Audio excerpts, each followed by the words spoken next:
అనంతబాబుకి అనంత కష్టాలు వెంటాడుతున్నప్పుడు అనంతబాబు అందరికీ తెలిసినటువంటి అనంతబాబు ఒక వ్యక్తిని, ఒక దళిత యువకుడిని, వాళ్ళ కారు డ్రైవర్ని, గతంలో పనిచేసిన వ్యక్తిని హత్య చేసి కారులో డోర్ డెలివరీ చేసి ఇంటికి అతను ప్రమాదవశాత్తు చనిపోయాడని చెప్పని అక్కడ చిత్రీకరించేటువంటి ప్రయత్నం చేస్తే దాన్ని వాళ్ళ కుటుంబ సభ్యులు నిలదీసి పారిపోతే తర్వాత విచారణ చేస్తే అతను అత్యంత కిరాతకంగా కొట్టి చంపాడు అని తేలిన తర్వాత అనంతబాబుని అరెస్ట్ చేసి జైలుకు పంపించారు. సరే, దాంట్లో పూర్తిగా జరగాల్సినటువంటి ఇన్వెస్టిగేషన్ చాలా ఉంది. ఆ అనంతబాబుతో పాటు మరొక నలుగురు రాజకీయ ప్రముఖులు కూడా ఆ హత్య చేసేటప్పుడు వాళ్ళు కూడా ఉన్నారు అనేటువంటిది అనేక అభియోగాలు ఉన్నాయి. వాళ్ళ కుటుంబ సభ్యులు ఉన్నారు అనేటువంటి అభియోగాలు ఉన్నాయి. అయినా కానీ సరే, అనంతబాబు డోర్ డెలివరీ చేశాడు. అనంతబాబు తర్వాత జైల్లో నుంచి బయటకు వచ్చినప్పుడు చూస్తే సిగ్గేసింది. ఆ రోజు మనం మహాన్యూస్లోనే చాలా సిగ్గుపడ్డాం, సమాజం ఎటుపోతుందని. హత్య చేసి డోర్ డెలివరీ చేసి వచ్చినటువంటి వ్యక్తిని జైల్లో నుంచి బయటకు వస్తే సంబరాలు చేసుకుంటూ, టపాసులు కాల్చుకుంటూ, స్వీట్లు పంచుకుంటూ ఊరేగింపుగా తీసుకొచ్చారు. అప్పుడు ఉన్నటువంటి అది ఆ దుర్మార్గాన్ని చూసి తట్టుకోలేకపోయాం. ఒక దళిత యువకుడిని చంపిన వ్యక్తి బయటకు వస్తే ఆ ఊరేగింపులేంటి, అసలు ప్రజాస్వామ్యం ఏమైపోతుంది, ప్రజలు ఏమైపోయారు, ప్రజలు ఏమని అడుగుతున్నారని ఆ రోజు మనం వెల్లడించాం. సరే, చివరిగా చూస్తే జరిగినటువంటి అంశం ఏంటి? అనంతబాబుని ఆ రకంగా తీసుకొచ్చినటువంటి అనంతబాబుని ఈరోజు ప్రజలు ఎవరైతే ఎన్నికలో షెడ్యూల్ వచ్చింది, అనంతబాబు ఆ గ్రామాల్లోకి పోయి ఓట్లు అడగటానికి వెళ్ళాడు. వెళితే ప్రజలు వెంటబడ్డారు. అంబేద్కర్ గారి విగ్రహానికి పూలదండ వేస్తే అంబేద్కర్ విగ్రహానికి పాలాభిషేకం చేసి కడిగివారు. ఇప్పుడు అనంతబాబు ఎక్కడికి వస్తే అక్కడ వెంటబడుతూ ఉంటున్నారు. అంటే గతంలో ప్రజలు భయపడి, ప్రభుత్వం యొక్క అధికారం ఉందనేటువంటి దాంతో భయపడి ప్రజలు సైలెంట్గా ఉన్నారు. ఎప్పుడైతే షెడ్యూల్ వచ్చేసిందో ప్రజలకు ధైర్యం వచ్చింది, ఓటు అనేటువంటి ఆయుధం చేతిలోకి వచ్చింది. ఇక యుద్ధానికి ప్రజలు సిద్ధమయ్యారు. అందుకని ప్రజలు వెంటబడ్డారు. కొద్దిగా త్రుటిలో తప్పిందట, లేకపోతే చిత్తకొట్టుడు కొట్టేవాళ్ళట. ఎట్లా చిత్తకొట్టుడు అలా కొట్టేవాళ్ళట, కొద్దిగా తప్పిపోయిందంటున్నారు.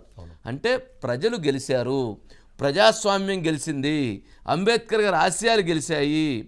అంటే ఇది కూడా లేకపోతే ఇంకేముండిద్ది? ఏమి ధైర్యం ఉంటుంది ప్రజలకి? చంపిన వ్యక్తి కిరాతకంగా ఊరేగింపుగా బయటికి వస్తే మరలా ఇక ఏం చేయాలి ప్రజలు? దానికి తర్వాత అనేక సభల్లో ముఖ్యమంత్రి గారితో పాటు అతను ఉంటాడు. అనేక సభల్లో ఆయన పక్క నుండి అన్ని మొత్తం పర్యవేక్షణ చేస్తుంటాడు. పోలీసుల ఆఫీసర్లందరూ ఆయన ఇంటికి పోయి ఉదయాన్నే సెల్యూట్ కొడుతూ ఉంటారు.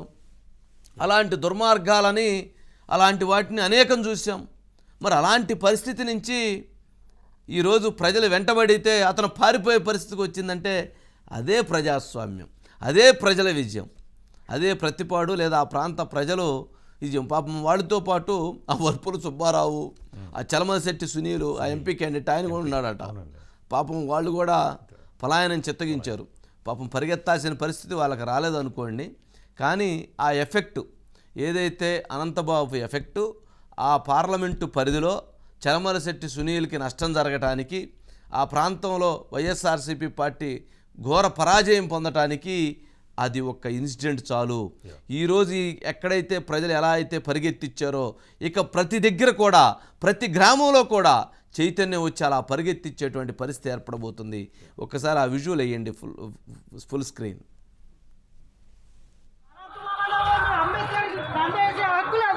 ఒక దళితులు చెప్పి ఇంటి ముందు మారేసుకొని తీసుకొచ్చి పేటలో తిప్పుతున్నారు. మీరు ఎలా అంటే దళితులు అంటే ఎవరికి ఏమైనా కోడికి లెక్కలేదు. దళితులు చెప్పి అనంతబాబు, దళితులు చెప్పి దూడు దళితులు చెప్పిన అంబేద్కర్ దండేసే హక్కు లేదు. ఒక దళితులు చెప్పి ఇంటి ముందు మారేసుకొని తీసుకొచ్చి పేటలో తిప్పుతున్నారు. మీరు ఎలా అంటే దళితులు అంటే ఎవరికి ఏమైనా కోడికి లెక్కలేదు. దళితులు చెప్పి అనంతబాబు, దళితులు చెప్పి దూడు దళితులు చెప్పిన గన్మెన్ కూడా పరుగు తీస్తాడండి. ఏం చేస్తాడు? ప్రజలు తిరగబెడితే గన్మ్యాన్లు ఏం చేస్తారు? ప్రజాప్రతినిధులు ఏం చేస్తారు? ఇలాంటి వాటి విషయంలో ప్రజలు నిజంగా సెల్యూట్ ఆ గ్రామ ప్రజలకి. నిజంగా అంటే ప్రశ్నించకపోతే భయం ఉండదండి. అవకాశం వచ్చినప్పుడు ప్రశ్నించాలి. ఓటు అనేటువంటి ఆయుధం వచ్చింది కాబట్టి ఇక ఏ సబ్జెక్టులైనా ప్రజలు ప్రశ్నించడం అనేటువంటిది అవసరం. దీనికి సతీష్ ఉన్నారు sir. Satish sir good evening sir. Good evening అమ్మా. ఏంటి మొత్తానికి పాపం ప్రజలు తిరుగుబావుట ఎగరేశారు. మరి అనంతబాబు పరారయ్యాడు, అంతేనా? లేదు సార్, యాక్చువల్లీ చెప్పాలంటే పెళ్లికి వెళ్తూ పిల్లిని వెంట తీసుకెళ్ళినట్టుగా ఉంది సార్ నిన్న పరిస్థితి అండి. పెళ్లికి వెళుతూ పిల్లిని వెనక్కి తీసుకెళ్తాం. ఓకే.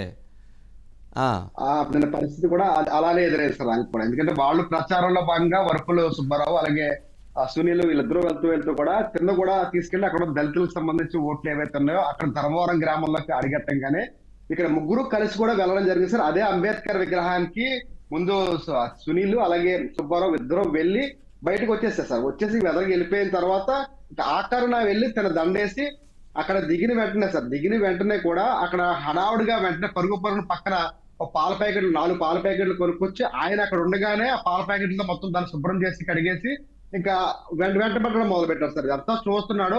అక్కడికి అంటే వాళ్ళ నోటంట వచ్చి మాటలు కూడా ఇక మామూలుగా అయితే లేవు సార్. ఎందుకంటే తరుగు పడుతున్నారు. దాంతో పాటు కూడా జస్ట్ ఒక 2 సెకండ్స్ మిస్ అయింది కాబట్టి బైక్ వెక్కి పరారవడం జరిగింది సార్. లేదంటే అక్కడ చాలా దారుణాలు చోటు చేసుకునే అవకాశం కూడా కనిపించింది సార్. ఎందుకంటే క్లియర్ గా అక్కడ ఎవరైతే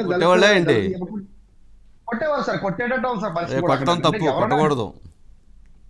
లేదు సార్, ప్రజాస్వామ్యంలో దాడులను మనం ఖండిస్తున్నాం సార్. అక్కడ వాళ్ళ ఆక్రోషం చాలా దారుణంగా ఉంది సార్. ఎందుకంటే దళిత యువకుడిని చంపిన తర్వాత కూడా మళ్ళా వచ్చి విగ్రహానికి అంటే అంబేద్కర్ విగ్రహానికి మాల వేయడం అనేది ఏ రకంగా వేస్తారని చెప్పేసి కూడా అందరూ కూడా ఆగ్రహానికి లోనే ఉన్నారు సార్. దాంతో భాగంగానే నిన్న కూడా అక్కడ యువకులందరూ కూడా ఒక్కసారిగా ఆయన మీద తిరగబడడంతో పాటు కూడా ఇక అంటే ఉన్న సెక్యూరిటీ గార్డ్స్ కూడా ఇక వాళ్ళు ఏం చేయలేని పరిస్థితిలో వాళ్ళకి పరుగు కూడా వెళ్ళడం కూడా సార్. ఏదైతే ఎక్కడికి వెళ్ళా సార్ ఇటువంటి పరాజయాలు అయితే మాత్రం కంటిన్యూ ఎదురవుతూనే ఉన్నా సార్. ఎక్కడ ఎవరో కూడా స్వాగతించడానికి అయితే అనంతబాబు సిద్ధంగా అయితే మాత్రం ఈ గోదావరి జిల్లా, కాకినాడ జిల్లా కావచ్చు, అయితే అల్లూరు జిల్లా స్వగ్రం ఎల్లవారం కావచ్చు, ఎక్కడ కూడా స్వాగతించడానికి అయితే సిద్ధంగా అయితే లేదు సార్.